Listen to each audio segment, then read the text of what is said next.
Ibanga ryo kurwanya umunuko mu kwaha, umuti w'umwimerere ubikiza burundu. Twese ikiremwamuntu burya dukunda imicyo, ibyo benshi bita kuba smart. Ariko burya ngo ntibyizana, ahubwo biraharanirwa. Ese wari wabona umuntu ubangamiwe n'ikintu runaka yifiteho, abandi bo bagifata nk'inenge? Wari wabona umuntu unutse inkweto ukuntu abangamirwa? Wari wabona se ufite impumuro mbi mu kanwa? Ibyo byose tumaze kuvuga ni inenge ibangama cyane, ikabangamira nyirayo ndetse na bagenzi be. Ariko si zo tugiye kugarukaho, tugiye kurebera hamwe indi nenge y'impumuro mbi mu kwaha. Ni iki kiyitera? Ese ubundi wayirwanya ute? Ikaze mu kiganiro kirambuye kuri YouTube channel yacu Inzobere TV Show.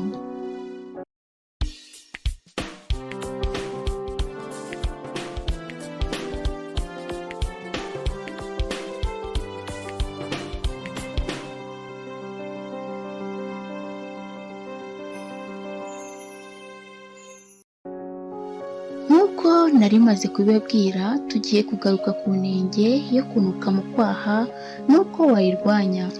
Ubaye utarakora subscribe wayikora ku Nzobere TV Show, maze tugakomezanya kunguka ubumenyi butandukanye. Ese nawe ujya ugira iki kibazo? Hari uwo muziranye waba ugifite?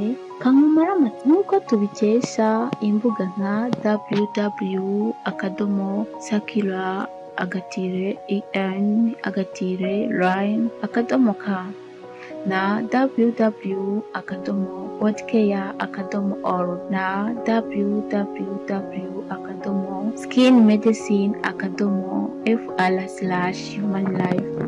Ubundi kugira ibyuya ni ibintu karemano bituma umubiri usohora imyanda, ariko umunuko w'ibyo byuya hari ubwo ubangama cyane, ukaba wanatuma umuntu adakunda kujya mu bandi iyo azi ko agira ibyuya binuka. Nyamara hari uburyo bw'umwimerere bwo kurwanya umunuko bidasabye gukoresha imibavu ya kizungu yabugenewe mu ndimi z'amahanga bita dodora. Ese ujya wibaza igitera kunuka mu kwaha? Mu mpamvu zishobora gutuma umuntu agira umunuko mu kwaha cyangwa se icyuya kinuka, harimo kudakaraba neza uko bikwiye, cyangwa se imikorere y'imisemburo itanga impumuro y'icyuya abantu babira.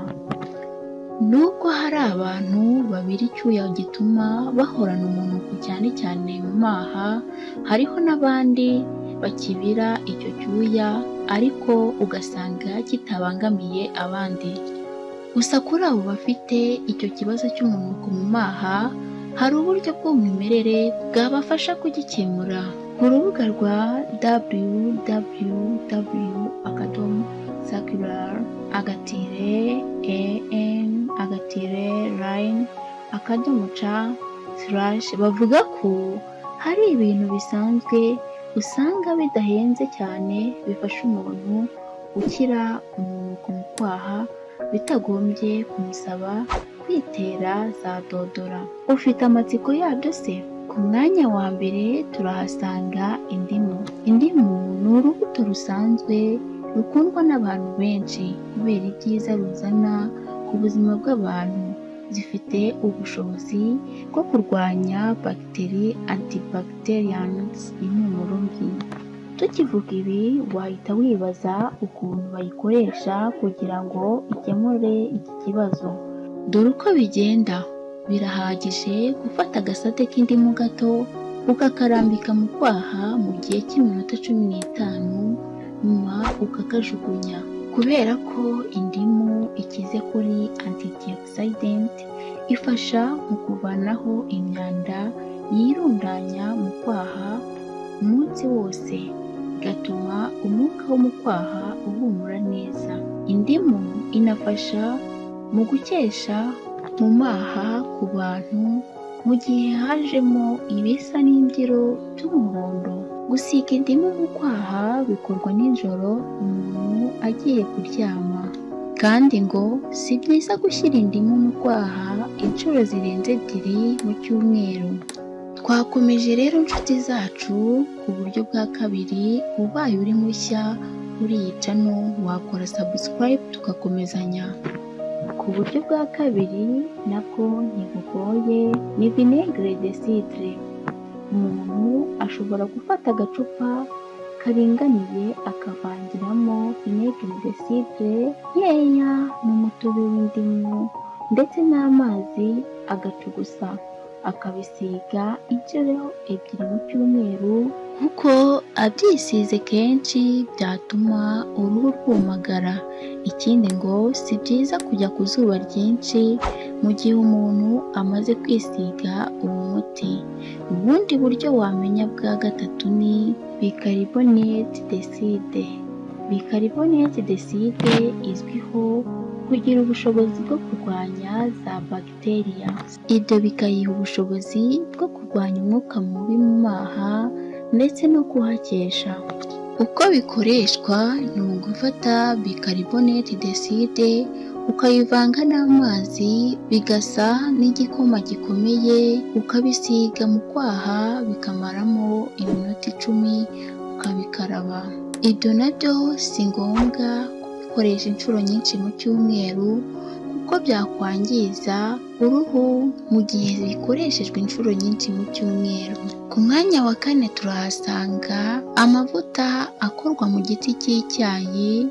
Ayo ni amavuta y'igiti cy'icyayi gikomoka muri Australia, akaba agira akamaro kenshi karimo no kurwanya impumuro mbi mu kwaha. Umuntu ubashije kuyabona ni ukuyafungura agasiga mu kwaha inshuro zitarenze 2 mu cyumweru. Gusa ngo ntibyemewe kuyakoresha ku bana bafite imyaka 4 no ku bagore batwite. Nshuti bakunzi bacu, twakomeje muri iki kiganiro twabateguriye uyu munsi wa none. Si ubwo buryo gusa tumaze kuvuga hejuru, ahubwo hari n'ubundi buryo tugiye kureba hamwe. Ubwo nabwo nta bundi ni isabune y'umwimerere. Isabune zikozwe mu buryo bw'umwimerere zisukura umubiri ku buryo bwizewe kandi zitangiza bimwe mu biwugize. Usanga izo sabune zifite ibintu biyigize bifasha uruhu kumererwa neza, zikavanaho imyanda yose. Muri izo sabune zikozwe mu bintu by'umwimerere harimo iz'igikakarubamba, izikozwe mu ndimu ndetse no mu macunga n'ibindi. Ahanini aba ari umwimerere w'ibimera runaka.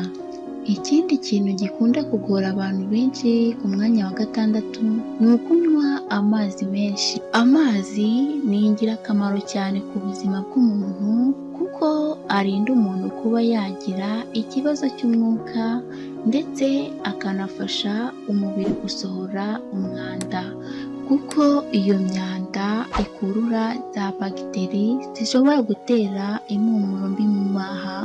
Nibura umuntu yakagombye kunywa 1.5 litiro by'amazi ku munsi, kuko ibyo biri mu bisukura umubiri bikawurinda kuba wazana impumuro mbi mu kanwa. Ku wundi mwanya turahasanga kurya ibintu bimwe na bimwe birwanya impumuro mbi. Aha wahita wibaza uti ese ibyo bintu nanywa cyangwa nkarya ni ibihe? Nabyo ntagutindiye reka mbikubwire cyane rwose. Mu biribwa birwanya impumuro mbi harimo ibinyampeke, imbuto, imboga n'izindi zikize kuri zinke na magnesium nka epinari, lentils ndetse n'imineke. Hari kandi n'ibyo umuntu ukunda kugira impumuro mbi mu kanwa yagakwiye kwirinda kugira ngo bidatuma ikibazo cyiyongera. Muri ibyo harimo ibiryo birimo ibirungo byinshi nk'inyama zitukura, ikirungo cyitwa kari, amafi, tungurusumu ndetse n'ibitunguru. Ese hari uzi ugira iki kibazo? Wumvise uburyo wamufasha maze akirukana burundu iki kibazo? Iki kiganiro wagisangiza abandi nabo bakabasha kumenya uburyo barwanya inenge nk'izi ku mubiri wabo. Waba se waracikanwe na videwo zabanje zivuga ku buzima n'ibibazo duhura nabyo buri munsi, cyangwa se uburyo twafasha imibiri yacu, wareba mu zindi videwo ziri kuri iyi channel ugakomezanya n'Inzobere TV Show. Kandi hari icyo wifuza ko tuzagukoreraho ikiganiro, wacyandika hasi muri comment tukazagufasha ubutaha. Ikiganiro cyacu nakagaruka, naho ubutaha.